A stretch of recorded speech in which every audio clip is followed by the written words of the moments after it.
I think that people are so hell-bent on selling all the time that they lack care about how what they're saying is actually affecting people, and like they don't care about that aspect of it. A lot of them do, and they don't even realize that they're making these impacts on people.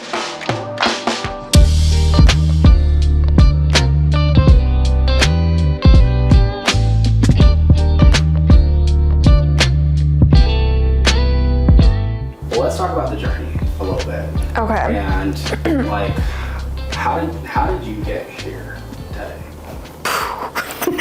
I would say, because the fitness thing started when I was working as an engineer. So I was like, oh, I'm gonna do, yoga behind the scenes, and I was just kind of posting on Instagram, and then I was working as a yoga instructor, and then as I was posting about yoga and like talking about handstands, it was mostly handstands. Like a lot of people that have followed me for years just know me for my handstands, and I don't even do them anymore, which is really funny.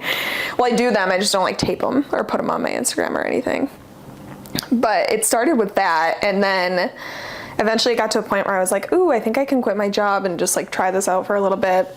So then we did the whole van trip, and we, lived in a van for 6 months in 2020, at the end of 2020, me and my husband, and my Instagram just kind of blew up with that because people were like, this was really interesting. She's doing workouts at the Grand Canyon, or like really weird places. And so people got into that, which is understandable. And eventually we moved out here because Zach got a job. And I think that the idea of like wanting to start any type of superfoods company came while we were in the van, because I was like, I want to do something with this growth, like Instagram and everything. This is really interesting. And his family has like a strong entrepreneur background. So like almost everyone in his family is like kind of own their own little thing. And so we kind of had like good support there for a time. And then, I don't know. It just kind of like kept building through there. I really liked Shilajit. So like I was working for this other brand, and Shilajit is like a really hard supplement to find that's clean. So I was like, why don't we make a brand where we have like really high quality Shilajit, where we actually do COAs and we test it and all of that.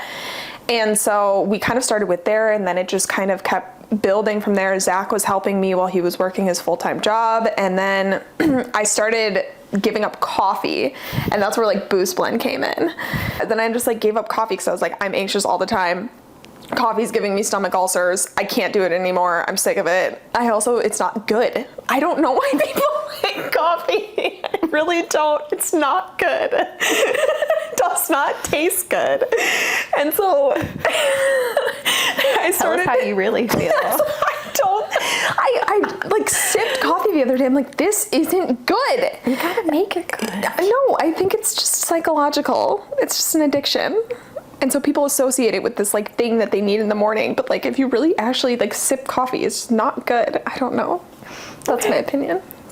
You're gonna get roasted for that, pun intended. You said what? Unfollow. You've never had good coffee. You don't even understand. Have you ever been to Seattle? Yeah.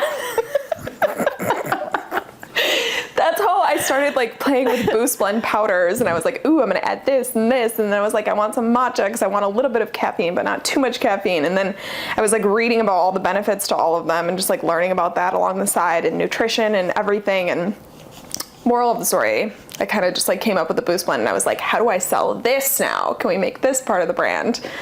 And then just kind of happened. And then we spent like 2 years just messing around with trying to get permits in California, because California is the worst possible place to just start anything, but also the best at the same time. It's really bizarre.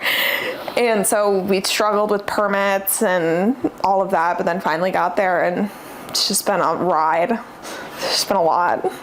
Yeah. What are some lessons, like if someone was trying to start one? Be insane. Be delusional. Be completely insane and delusional, and you're addicted to anxiety. Yeah. If you really get high off of I'm an Panic attacks. I'm an adrenaline junkie. I have anxiety. Allura Superfoods kind of fits in with the whole fitness stuff as well, because I mean, I was using Shilajit as kind of a pre-workout. It's like a very good like energy supplement. It's also got like a ton of benefits behind it and just like general minerals. So you get in those like missing minerals that a lot of people are lacking. And so that was like a really great supplement that I just loved. And so that like fit into the whole fitness and wellness space anyways. And then like on top of that, like the Boost blend with just the whole natural side of it and just giving you energy, and it's got so many benefits to it. Potential benefits don't come from the FDA. But yeah, that kind of all just, it flowed so well. And now with the golden blend, with just being very focused on sleep and recovery, it's just so perfect for that space. But I don't really tell anyone they need it. No, you don't tell anybody they need anything. I just said, you want this. You might want and this. you need it. Maybe. Well, it's just like, potentially. it's like an additive to your general nutrition, not like Right. something that's going to be your nutrition, Right. you know? So Like it's not a magic pill. no. Because everyone's different. So and sometimes the stuff's going to show up differently for different people. Like, Yeah. you know, everybody's going to be affected differently, feel different things from it. Like, Right. I hate those extremes. They like always scare me. I know, my God, you're so careful. Or like, need to do this. The keto diet is, I was reading this thing about how it's only sustainable for so long. Like it's a lot of people have lost weight on it, and it's been really amazing for some people because it's almost like a weird, like just kind of flushing of the body the way that the keto diet works. So like it is good in a sense to a point, but then you kind of get to this point where it's like unhealthy and you're not really getting everything you need. And I've seen like several people personally go through the keto diet, lose weight, feel great about themselves, and then have to change out of it. Yeah. Because it's like, it's just not a sustainable diet. So there's stuff like that where it's just, I think that people are so hell-bent on selling all the time that they lack care about how what they're saying is actually affecting people. Mm-hmm. And like they don't care about that aspect of it. A lot of them do, and they don't even realize that they're making these impacts on people. So I shouldn't say everyone. Yeah. But I think some people are way too focused on the money, don't care what they say whatever they want to say to get people to buy things. Yeah. Or they like scare them into buying it. Yeah. And it's like, that's my problem with the fitness and health world now, is it's like, it's hard to kind of decipher, okay, is this person legit? Are they being a good person? Are they an honest person? Or are they just trying to sell me something? Yeah. All right, you guys, that's it for today. If you liked the show, make sure to like, subscribe, drop a comment, follow me on social media. I will drop all the links in the description, and we'll see you next time.